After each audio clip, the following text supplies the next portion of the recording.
And so you've read hundreds and hundreds of books, and there are like millions of books out there. So how do you decide like what book you want to read next?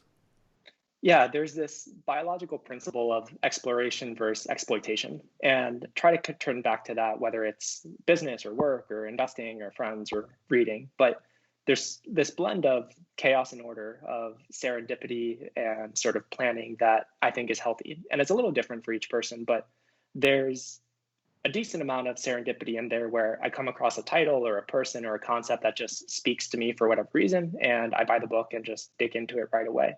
But the other half of it is, Amazon wish lists and a close group of friends that recommend books. And if it comes up two, three, four times, then I just bite the bullet and order it. So it's that blend between things just popping up and other people recommending.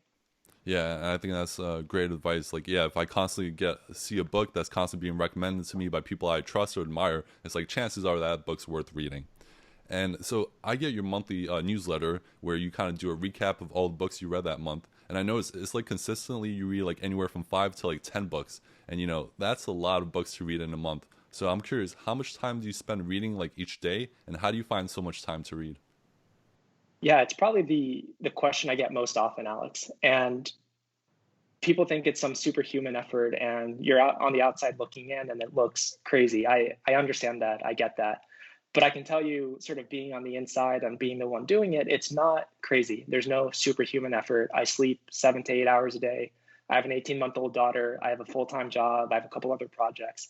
Really, it's just setting aside an hour every morning. And it's pretty sacred. Not too many things could get me to miss that time.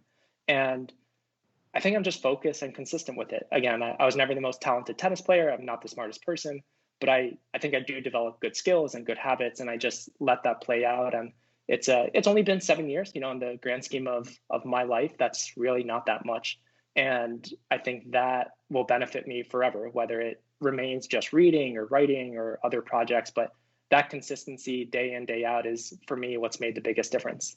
Yeah, and I love how you share is like there's no like super secret hack, like you're not speed reading all these books. It's really just making the time to read and focusing while you're on that time. It's not like you're reading and you have your phone in one hand. It's like if you're spending that hour reading, chances are you're fully focused on that book. Is that right? That's right. That's right. And I make connections and I write in the margins and I have a conversation with the book, with the author, if you will. And if if the book doesn't draw my attention enough for me to be willing to put down my phone, then it's a problem with the book or the my interest in that topic. And I either switch to something else or change tasks. For me, there's no point in sort of brute forcing this where I'm doing it for my own good, my own enjoyment, right? It's not for a grade. Nobody's quizzing me on this. There's no external validation. So I've gotten much better these last couple of years where something doesn't capture my attention, I just move on, right? There's a bit of sunk cost in that, but much, much better to move on to something else that really does pull you in.